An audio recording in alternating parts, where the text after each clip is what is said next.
האם להיות בך מאוהב זה כשאני עצוב עכשיו והחלון מראה לי סתם?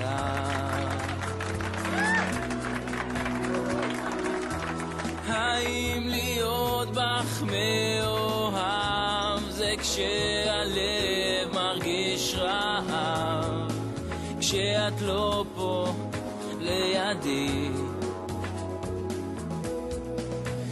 ואם את רוצה לפרוח תברחי כי הכל נובל אצלי.